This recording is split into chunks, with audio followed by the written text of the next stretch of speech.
মধ্যরাতে সেনাপ্রধান গ্রেপ্তার হয়েছেন। এইদিকে সকাল থেকেই উত্তপ্ত পরিবেশ ঢাকার রাজধানী, যে কোনো মুহূর্তে সেনা শাসন শুরু হবে। বিস্তারিত জানতে ভিডিওগুলো সম্পূর্ণ দেখুন। কাল থেকে ঢাকা সেনানিবাসের চারপাশের এলাকায় মিছিল, সভা, সমাবেশ নিষিদ্ধ করা হয়েছে। বাংলাদেশ সেনাবাহিনী আস্থার প্রতীক, নির্ভরতার প্রতীক, কিন্তু স্বাধীনতার পর সম্ভবত এই প্রথম বাংলাদেশ সেনাবাহিনীকে নিয়ে যার যা খুশি ততটুকু বলার মতন হিম্মত বা সাহস আমরা দেখছি। তাকে আজকে গ্রেপ্তার করা হয়েছে। আর এর পরপরই বাংলাদেশ সেনাবাহিনীর ফেসবুকে ভেরিফাইড পেজ থেকে একটা বিজ্ঞপ্তি দেওয়া হয়েছে।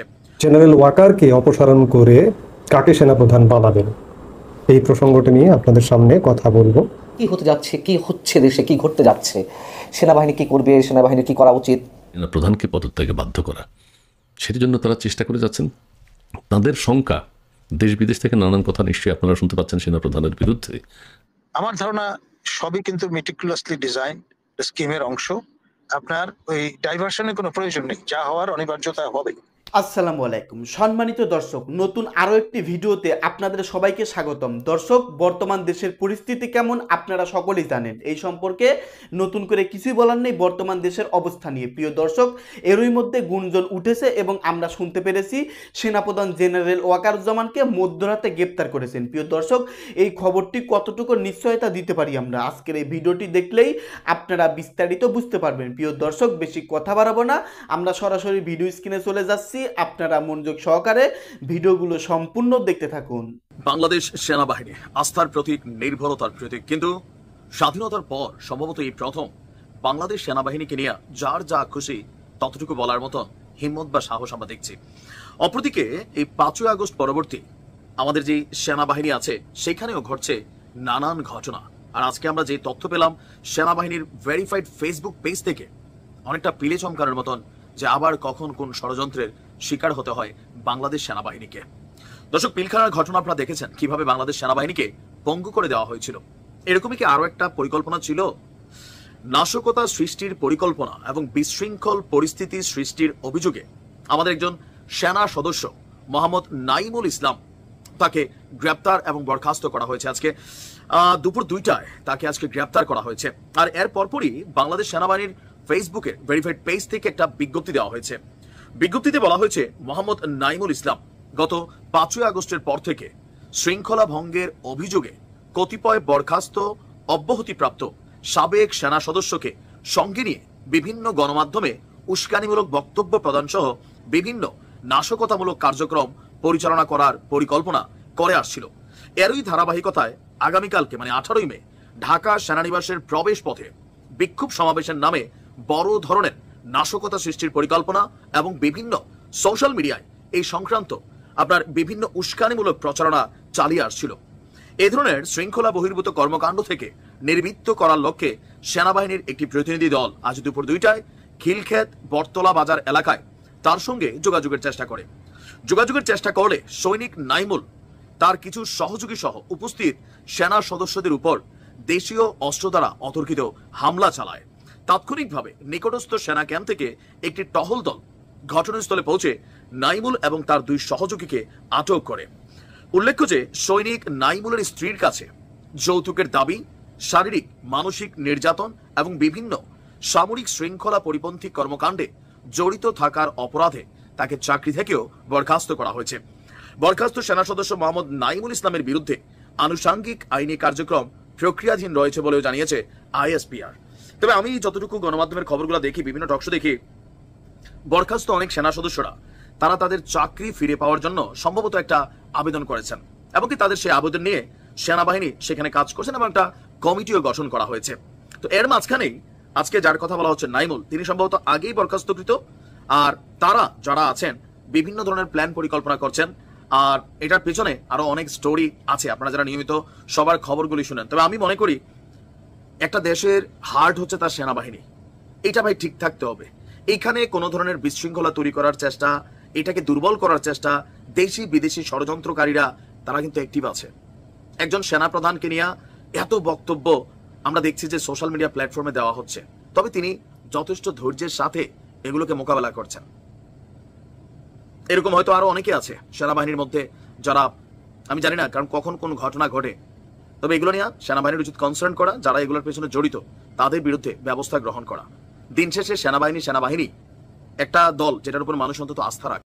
জেনারেল ওয়াকারকে অপসারণ করে কাকে সেনাপ্রধান বানাবেন, এই প্রসঙ্গটি নিয়ে আপনাদের সামনে কথা বলবো। জেনারেল ওয়াকারুজ্জামান সেনাপ্রধান হিসেবে নিয়োজিত আছেন। গত বছর তিনি নিয়োগপ্রাপ্ত হয়েছেন 24শে জুন। তিনি 2027 সালের 23শে জুন পর্যন্ত সেনাপ্রধান হিসেবে দায়িত্ব পালন করবেন। তাকে 3 বছরের জন্য সেনাপ্রধান হিসেবে নিয়োগ দেওয়া হয়েছে। কিন্তু ইতিমধ্যে একটা সরব উঠেছে যে সেনাপ্রধান অপসারণ। বিশেষ করে দেশবিরোধী একটি গোষ্ঠী বেশ কিছুদিন যাবৎ আওয়াজ তুলে যাচ্ছে। আমি দেশ বিরোধী যদি বলি, পিনাকি ভট্টাচার্য তো এর মধ্যে একাধিক ভিডিওতেই বলেছেন যে জেনারেল ওয়াকারের অপসারণ চান, অপসারণ করতে হবে। পিনাকির কথায় অনেক কিছু চলে এখন। এই দেশটা শুধু ইউনুস চালাচ্ছে তা নয়, পিনাকিরাও চালায়। তো সেই জায়গায় সেনাপ্রধানের অপসারণ চান এবং জামাতপন্থীরা বর্তমান সেনাপ্রধানের অপসারণ চান। এই সেনাপ্রধান থাকলে অনেক কিছু করা যাচ্ছে না, যার কারণে অপসারণ চান। কিন্তু এই জামাতিদের সাথে, জঙ্গিদের সাথে যুক্ত হয়েছে এই মুহূর্তে প্রগতিবাদীদেরও একটি বিরাট অংশ। কিন্তু জেনারেল ওয়াকারুজ্জামানকে যদি অপসারণ করা হয়, আপনারা চান যদি যে অপসারণ করুক, সর্বস্তরে আওয়াজ তোলেন যদি অপসারণ করুক, তাহলে কি ঘটবে? তারপরে সেনাপ্রধান কে হবে? তারপরে সেনাপ্রধান যদি আমরা নিয়ম অনুযায়ী বলি, আইন অনুযায়ী বলি, তাহলে সেনাপ্রধানের সমব্যাস সেনাপ্রধান জেনারেল ওয়াকারুজ্জামান 13তম বিএমএ লং কোর্সের ছিলেন। তার ব্যাচমেট কিংবা তার 2-1 ব্যাচ পরের যারা ছিলেন তাদের, অর্থাৎ সিনিয়র যে লেফটেন্যান্ট জেনারেল যারা ছিলেন, lieutenant general Mujibur Rahman, lieutenant general Saiful Alam, lieutenant general Tabrez, তাদেরকে কিন্তু অবসরে পাঠিয়ে দেওয়া হয়েছে। অন্যান্য বাহিনীতেও অবসরে পাঠিয়ে দেওয়া হয়েছে। যেমন পুলিশ বাহিনীর সকল অতিরিক্ত আইজিপিকে অবসরে পাঠানো হয়েছে 5 আগস্ট ক্ষমতা পরিবর্তনের পরে। এমনিভাবে সেনাবাহিনীতে জেনারেল ওয়াকারুজ্জামানের পরে যারা ছিলেন তারা কিন্তু এখন নেই। তারপরে জেনারেল ওয়াকারুজ্জামানের কয়েক ব্যাচ পরে থেকে আছেন। যেমন যে নিয়ম অনুযায়ী যদি বলেন, জ্যেষ্ঠতার ভিত্তিতে যদি বলেন, জেনারেল ওয়াকারুজ্জামানের পরে যিনি সর্বজ্যেষ্ঠ তিনি হচ্ছেন লেফটেন্যান্ট জেনারেল মিজানুর রহমান শামীম। তিনি chief of general staff CGS হিসেবে এই মুহূর্তে কর্মরত আছেন। তিনি 17তম বিএমএ লং কোর্সের চাকরিতে ঢুকেছেন। তিনি সর্বজ্যেষ্ঠ। ধরুন জেনারেল ওয়াকারকে সরিয়ে দিলেন, জ্যেষ্ঠতার ভিত্তিতে যদি কাউকে সেনাপ্রধান করতে হয় তাহলে মিজানুর রহমান শামীমকে করতে হবে। এরপরে যারা আছেন তারা একেবারে জুনিয়র। এই যে 5 আগস্ট সরকার পরিবর্তনের পরে 2জনকে লেফটেন্যান্ট জেনারেল করা হয়েছে। এছাড়া বাকি যে আর 2জন আছেন তারাও 1 বছর আগে লেফটেন্যান্ট জেনারেল হয়েছেন। যেমন লেফটেন্যান্ট জেনারেল মোহাম্মদ শাহিনুল হক, তিনি এনডিসি ন্যাশনাল ডিফেন্স কলেজের কমান্ড্যান্ট হিসেবে আছেন। তিনি 20তম বিএমএ লং কোর্সের। মিজানুর রহমান শামীমকে যদি না করা হয়, জ্যেষ্ঠতা যদি ডিঙ্গানো হয়, অনেক সময় সেনাবাহিনীতে এমন ঘটনাও ঘটেছে যে জ্যেষ্ঠতা ডিঙ্গিয়ে সেনাপ্রধান করা হয়েছে, তাহলে শামীমকে যদি পাস করেন তাহলে মোহাম্মদ শাহিনুল হককে সেনাপ্রধান করতে হবে। এরপরে যদি তাকেও পাস করেন তাহলে lieutenant general SM Kamrul Hasan, যিনি 1 বছর আগে 2023 সালে লেফটেন্যান্ট জেনারেল পদে পদোন্নতি প্রাপ্ত হয়েছেন, তিনি এখন সশস্ত্র বাহিনীর প্রিন্সিপাল স্টাফ অফিসার হিসেবে দায়িত্বরত আছেন। তিনি 21তম বিএমএ লং কোর্সের চাকরিতে ঢুকেছেন। এরপরে 2জন লেফটেন্যান্ট জেনারেল আছেন, একজন 23তম, একজন 24তম বিএমএর। এই 2জনকে আওয়ামী লীগ সরকার পতনের পরে পদোন্নতি দিয়ে লেফটেন্যান্ট জেনারেল করা হয়েছে। তারা একদম সর্বকনিষ্ঠ, একদম junior. Lieutenant general Faizur Rahman বহুল আলোচিত, তাকেও আপনারা তার নামও ইতিমধ্যে শুনেছেন যে তিনি QMG কোয়ার্টার মাস্টার জেনারেল হিসেবে আছেন। তিনি 23তম বিএমএ লং কোর্সের। উপরের 3জনকে ডিঙ্গিয়ে যদি করতে হয় তাহলে তাকে করতে হবে। ধরুন 4জন লেফটেন্যান্ট জেনারেলকেই ডিঙ্গালেন, তাহলে কাকে করতে হবে? লেফটেন্যান্ট জেনারেল মাইনুর রহমান, যিনি 24তম বিএমএ লং কোর্সে চাকরিতে ঢুকেছেন। তিনি army training and doctrine commander Mominshahi সেনানিবাস অর্থাৎ ময়মনসিংহ সেনানিবাসে কর্মরত আছেন GOC হিসেবে। এই 24তম ব্যাচের মোহাম্মদ মাইনুর রহমান, অর্থাৎ 5জন লেফটেন্যান্ট জেনারেল, তাদের মধ্য থেকে সেনাপ্রধান করতে হবে। কিন্তু তারা জুনিয়র। এখন প্রশ্ন হচ্ছে, পুলিশে অতিরিক্ত আইজিপি সবাইকে অবসরে পাঠানোর কারণে পুলিশের আইজিপি করা হয়েছে বাইরে থেকে এনে বাহারুল আলম, যার বয়স এখন 65 বছর। পুলিশের আরেকটি খুব গুরুত্বপূর্ণ unit DMP commissioner Sheikh Sajjad Ali সব জ্যেষ্ঠদেরকে অবসরে পাঠানোর কারণে, অতিরিক্ত আইজিপিদের অবসরে পাঠানোর কারণে ডিএমপি কমিশনারও বাইরে থেকে এনে ডিএমপি কমিশনার করা হয়েছে। তার বয়সও 65 বছর, অর্থাৎ চাকুরির বয়স পেরিয়ে গেছেন আরও 5-6 বছর আগে। ঠিক এমনি করে আরেকটি খুব গুরুত্বপূর্ণ বাংলাদেশের প্রশাসনের মন্ত্রী পরিষদ সচিব, যার চাকরির বয়স প্রায় 10 বছর আগে চলে গেছে, শেখ আব্দুর রশিদ, তার বয়স এখন 68 বছর। তাকে এই যে পরিবর্তিত সময়ে বাইরে থেকে ডেকে এনে মন্ত্রী পরিষদ সচিব করা হয়েছে। এবং তার মতো বেশ কিছু মানুষকে এরকম 65, 67, 68 বছর বয়সে 82 ব্যাচ, 84 ব্যাচ, 83 বিসিএস ব্যাচের মানুষদেরকে সিনিয়র সচিব করা হয়েছে।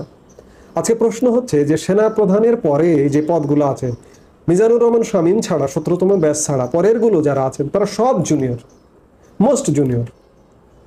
নিয়ম অনুযায়ী যদি তাদের মধ্য থেকে সেনাপ্রধান করা হয়, আদৌ কি করা হবে? পুলিশে যদি বাহির থেকে আনা হয়, মন্ত্রী পরিষদ সচিব যদি বাহির থেকে আনা হয়, তাহলে আপনারা যারা জেনারেল ওয়াকারুজ্জামানের অপসারণ চাচ্ছেন তাদের কপালে এমন ঘটনা ঘটবে, বাইরে থেকে চলে আসবে। বাইরে থেকে এমন কেউ আসবে যে জামাত বা জঙ্গিরা, দেশবিরোধীরা যেটি চায় সেই রকম কেউ আসবে। আপনারা নিশ্চয়ই জানেন যে, আমি একটা উদাহরণ দিচ্ছি, এরকম আরও বেশ কিছু সেনা কর্মকর্তা আছে যারা জামাতপন্থী। গোলাম আজমের ছেলে আব্দুল্লাহ আমান আজমি, যিনি ব্রিগেডিয়ার জেনারেল হিসেবে অবসর গ্রহণ করেছেন, এমন কাউকে যদি সেনাপ্রধান করা হয় তাহলে আপনাদের কি ঘটবে? যারা জেনারেল ওয়াকারুজ্জামানকে অপসারণ চাইছেন, 3 দিন আগে এই আব্দুল্লাহ আমান আজমি একটা সাক্ষাৎকার দিয়েছেন, যেখানে তাকে প্রশ্ন করা হয়েছিল যে আপনি তো অনেক আগে ব্রিগেডিয়ার জেনারেল হিসেবে অবসর নিয়েছেন, এখন চাকরিরত থাকলে আপনি তো সেনাপ্রধান হতেন, এখন যদি আপনাকে দায়িত্ব দেওয়া হয় তাহলে সেনাবাহিনী কি করবে, সেনাবাহিনীর কি করা উচিত? আমি দুটি ছোট্ট ঘটনাকে কেন্দ্র করে একটু সহজ ব্যাখ্যা করার চেষ্টা করি। আপনারা হয়তো অনেকেই খেয়াল করেছেন, 2 দিন আগে আন্তঃবাহিনীর জনসংযোগ পরিদপ্তর আইএসপিআরে নির্মিত একটি ডকুমেন্টারি দেশের সব কটি স্যাটেলাইট চ্যানেল, বিটিভি এবং প্রত্যেকের ইউটিউব চ্যানেলে এটি আপলোড করা হয়েছে এবং প্রচার করা হয়েছে। একই সঙ্গে শনিবার আইএসপিআরেরই একটি বিজ্ঞপ্তি সব গণমাধ্যমেই প্রকাশ হয়েছে। তা হচ্ছে ক্যান্টনমেন্ট এলাকা সংলগ্ন যে এলাকাগুলো রয়েছে সেগুলোতে সভা সমাবেশের উপরে নিষেধাজ্ঞা জারি করার কথা বলা হয়েছে। দুটি বিষয় আমার কাছে বেশ তাৎপর্যপূর্ণ। প্রথমে যদি তথ্যচিত্র নিয়ে আলোচনা করি, সাদা চোখে এটি অনেকের কাছে মনে হতে পারে এটি সশস্ত্র বাহিনীর কর্মকাণ্ডের উপরে একটি ডকুমেন্টারি। এমন তথ্যচিত্র যে সশস্ত্র বাহিনী এর আগে করেনি বা টেলিভিশন চ্যানেলগুলোতে প্রকাশ করেনি তা কিন্তু নয়, অবশ্যই করেছে এর আগেও। তবে এবারেরটি আমার কাছে একটা আলাদা ইঙ্গিত বহন করে। খেয়াল করলে দেখবেন যে এটির শিরোনাম প্রথমেই আমার সোনার বাংলা, আমি তোমায় ভালোবাসি, এবং এই জাতীয় সঙ্গীতের এই লাইনটিকে কেন্দ্র করে আলাদা একটি গান নির্মাণ করা, তথ্যচিত্রকে কেন্দ্র করে সশস্ত্র বাহিনীর উপলক্ষে। যখন বিভিন্ন দিক থেকে আমাদের জাতীয় সঙ্গীতের উপরে আঘাত আসছে, জাতীয় সঙ্গীত কেউ গাইছেন, তার সামনে দাঁড়িয়ে আরেকটি পক্ষ অমুকের দালাল, অমুকের এজেন্ট বলে তুচ্ছ তাচ্ছিল্য হুমকি দেওয়া হচ্ছে, তখন আমাদের জাতীয় সঙ্গীতের প্রথম লাইনটি সশস্ত্র বাহিনীর এই ডকুমেন্টারিটিতে ব্যবহার করা খুবই তাৎপর্যপূর্ণ। আপনারা যারা তথ্যচিত্রটি দেখেছেন নিশ্চয়ই খেয়াল করেছেন যে এটি গতানুগতিক। এই জন্য গতানুগতিক বলছি যে দেশের বিভিন্ন প্রাকৃতিক দুর্যোগের সময় সশস্ত্র বাহিনীর সদস্যদের, সেনা, নৌ, বিমান বাহিনীর সদস্যদের যেই মানবিক কাজগুলো, জীবনের ঝুঁকি নিয়ে যে মানুষকে উদ্ধার করা বা মানুষের মাঝে জীবন উদ্ধারকারী সামগ্রী পৌঁছে দেওয়া, সেগুলো এখানে তুলে আনা হয়েছে। এখানে 5 আগস্ট অভ্যুত্থানে সেনা সদস্যরা যে সাধারণ মানুষের কাতারে এসে দাঁড়িয়েছিলেন তারও কয়েকটি দৃশ্য এখানে তুলে আনা হয়েছে। এবং 5 আগস্ট সেনাপ্রধান প্রথম যে বক্তব্যটি দিয়েছিলেন জাতির উদ্দেশ্যে, যেটি সব টেলিভিশন চ্যানেলে টেলিকাস্ট করা হয়েছিল, তারও একটি খণ্ডচিত্র এখানে তুলে আনা হয়েছে। এগুলো দেখানোর মানে কি? প্রিয় দর্শক মণ্ডলী, আশা করতেছি ভিডিওগুলো আপনারা সম্পূর্ণ মনোযোগ সহকারে শুনেছেন এবং দেখেছেন। বর্তমানে দেশের অবস্থা, বর্তমান দেশের রাজনৈতিক পরিবেশ এই সম্পর্কে নতুন করে কিছুই বলার নেই। তাছাড়া বর্তমান দেশের অবস্থা খুবই উত্তপ্ত। প্রিয় দর্শক মণ্ডলী, এরই মধ্যে বিভিন্ন রাজনৈতিক কর্মকাণ্ড ঘটতেছে। এরই মধ্যে আমরা শুনতে পারলাম সেনাপ্রধানকে নাকি গ্রেপ্তার করা হয়েছে। দর্শক, এই সম্পর্কে আপনাদের মতামত কি? দেশের একজন সাধারণ সচেতন নাগরিক হিসেবে আপনাদের মূল্যবান মন্তব্য ভিডিওর কমেন্টে অবশ্যই লিখে ঝটপট জানিয়ে দিবেন। ভিডিওটি এখানে শেষ করছি। সকলেই ভালো থাকবেন। ধন্যবাদ।